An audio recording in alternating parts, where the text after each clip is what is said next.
Assalamualaikum warahmatullahi wabarakatuh. Perkenalkan, nama saya Wialo Lembang. Saya kuliah di Politeknik Negeri Samarinda, jurusan akuntansi, prodi D4 Keuangan dan Perbankan. Di sini saya akan membahas mengenai hukum surat berharga. Hukum surat berharga. Hukum surat berharga merupakan salah satu dari dua ruang lingkup hukum bisnis yang berkembang dengan cepat di Indonesia.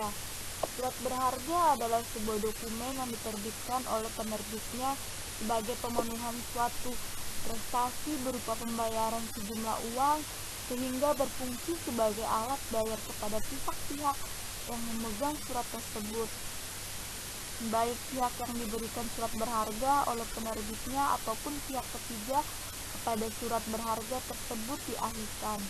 Surat berharga dalam bahasa lain disebut juga sebagai commercial paper atau negotiable instrument. Dikatakan surat berharga karena surat tersebut memiliki harga atau nilai ekonomis tertentu. Dikatakan commercial paper karena surat tersebut memang seringkali tidak hanya dijadikan pengganti uang atau sebagai alat pembayaran, tetapi karena surat-surat tersebut juga dijadikan objek perdagangan. Dikatakan negotiable instrument karena surat-surat tersebut dapat diperjualbelikan, tentu saja dengan nilai yang tidak selalu sama dengan nilai yang disebutkan dalam surat tersebut. Inilah mengapa surat berharga disebut pula sebagai commercial paper karena menjadi objek transaksi komersial di samping sebagai alat pembayaran pengganti uang tunai. Menurut homologers, surat berharga berarti akta-akta atau alat-alat bukti yang menurut kehendak penerbitnya atau ketentuan undang-undang dan diperuntukkan semata-mata sebagai upaya bukti diri yang mana akta-akta tersebut diperlukan untuk menagih.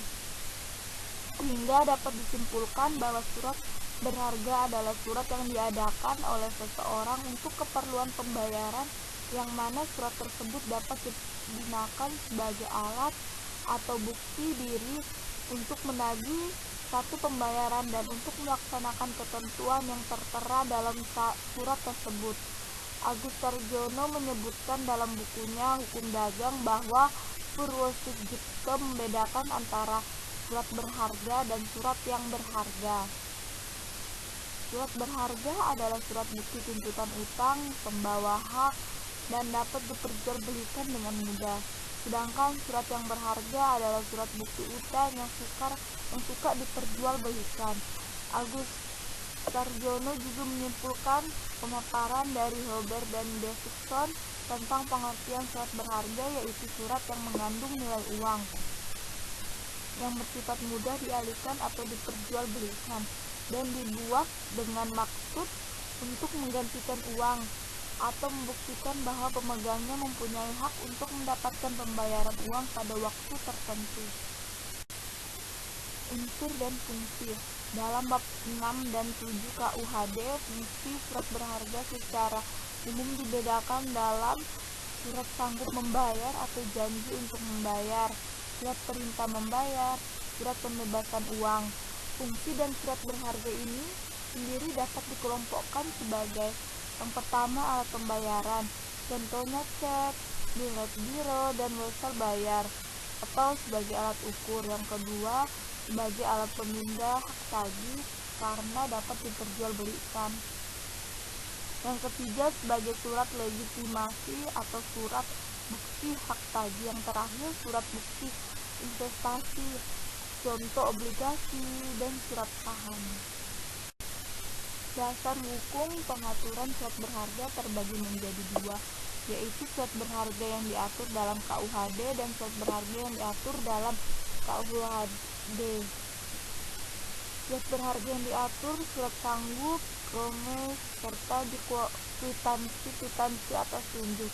Sistematik peraturan untuk surat berharga yang diatur dalam KUHD adalah wesel yang diatur dalam buku 1 titel ke-6 bagian pertama sampai dengan bagian ke-12 bagian ke-12 KUHD. Yang kedua, surat sanggup diatur dalam buku 1.6 dalam bagian 13 KUHD. Yang ketiga, cek diatur dalam buku 1.7 dalam bagian ke-10 KUHD. Yang terakhir, kwitansi atas tunjuk diatur dalam buku 1.7 dalam bagian ke-11 KUHD. Jadi pengaturan surat berharga itu semua ada di dalam buku 1.6 dan 7 KUHD. Dasar hukum surat berharga juga berbeda untuk setiap jenisnya. Yang berikutnya akan dijelaskan dalam tiap jenis golongan surat berharga.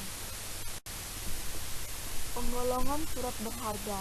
Menurut isi perikatan dasarnya, menggolongkan surat berharga atas tunjuk dan atas penggantian menjadi 3 golongan. Yang pertama, surat berharga yang mempunyai sifat kebendaan, misalnya konsumen. Yang kedua, surat berharga yang mempunyai sifat keanggotaan, misalnya saham.